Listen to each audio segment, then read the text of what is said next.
Praise the lord. Good morning. ప్రభువైన యేసుక్రీస్తు వారి నామమున మీ అందరికీ కూడా ఉదయకాల శుభములను తెలియచేస్తున్నాను.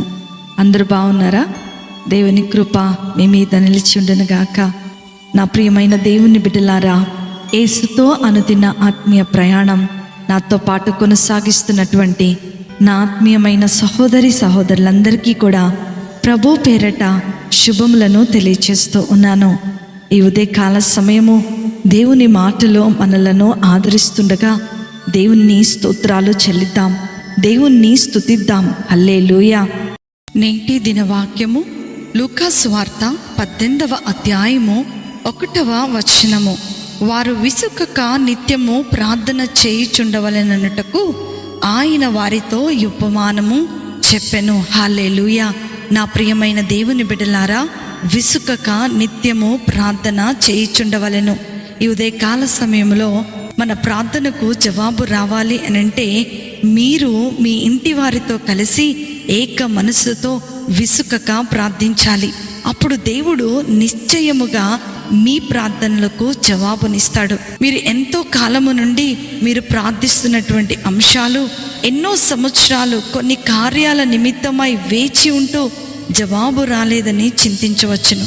నేడు దేవుడు మీ పట్ల ఒక అద్భుతమైన వాగ్దానాన్ని చేస్తున్నాడు. అది ఏంటి అనంటే మీ ప్రార్థనలకు తప్పక జవాబిస్తానని మీకు సెలవిస్తున్నాడు. నా ప్రియమైన సహోదరి సహోదరుడా, మనము దేవుణ్ణి ప్రేమించినట్లయితే సమస్తాన్ని ఆయన మనకు మేలు నిమిత్తమే జరిగిస్తాడని మనము గ్రహిస్తాం. దేవుణ్ణి ప్రేమించు వారికి అనగా ఆయన సంకల్పము చొప్పున పిలువబడిన వారికి మేలు కలుగుటకై సమస్తమును సమకూడి జరుగుచున్నవని ఎరుగుదుమని రోమీలకు రాసినటువంటి పత్రిక 8వ అధ్యాయము 28వ వచనములో మనము చూస్తుండవచ్చు. నేడు దేవుణ్ణి ప్రేమించు వారమే మనము నేను అడిగినది దేవుడు అనుగ్రహించలేదు, అయినను నేను అడిగిన దానికంటేను అత్యధికమైనది మరియు ఉత్తమమైన దాన్ని ఆయన నా కొరకు సిద్ధపరచును అని నీవు చెప్పగలిగితే నిజంగా సంపూర్ణమైన విశ్వాసము నీవు దేవుని మీద ఉంచినట్లే. హల్లెలూయా. మేలు కలుగునంత వరకు విసుకక ప్రార్థించాలని దేవుని యొక్క వాక్యము సెలవిస్తూ ఉంది. అప్పుడు నిశ్చయముగా మీ ప్రార్థనకు జవాబు దొరుకుతుంది. దిగులు పడకు ప్రియ దేవుని బిడ్డలారా.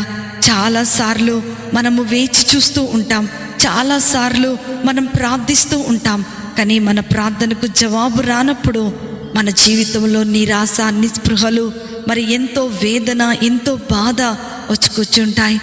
కానీ ఆయన మీకు ఎల్లప్పుడూ తోడుగా ఉంటానని వాగ్దానం చేస్తున్నాడు.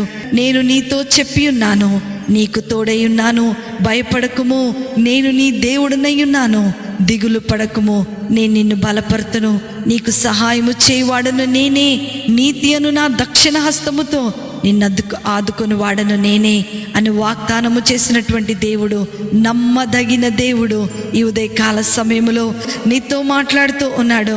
సంతానము లేకుండా కష్టపడుతున్నావా? ఉద్యోగము లేక కన్నీరు కారుస్తున్నావా? ఆర్థిక పరిస్థితుల చేత పతనమైపోతున్నావా? ఎవరు ఆదరించేవారు లేక, ఓదార్చేవారు లేక, స్నేహితులే లేక నీవు ఒంటరిగా నిలబడ్డావని బాధపడుతూ ఉన్నావా?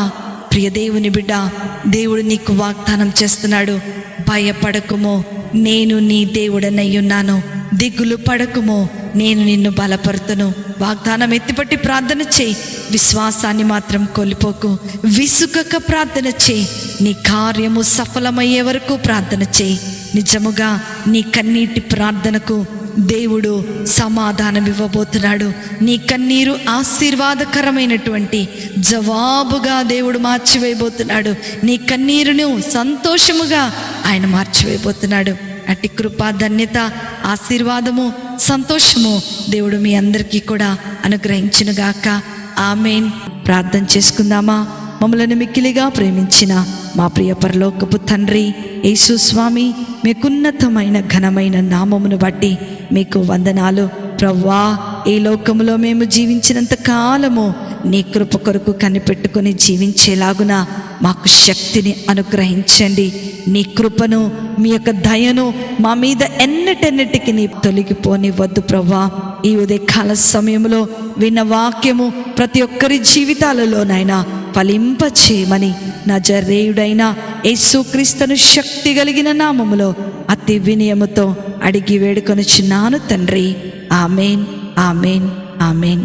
ప్రభు మిమ్ములను మీ కుటుంబాలను దీవించునుగాక. ప్రేమతో మీ సహోదరి శిల్పా జోసెఫ్.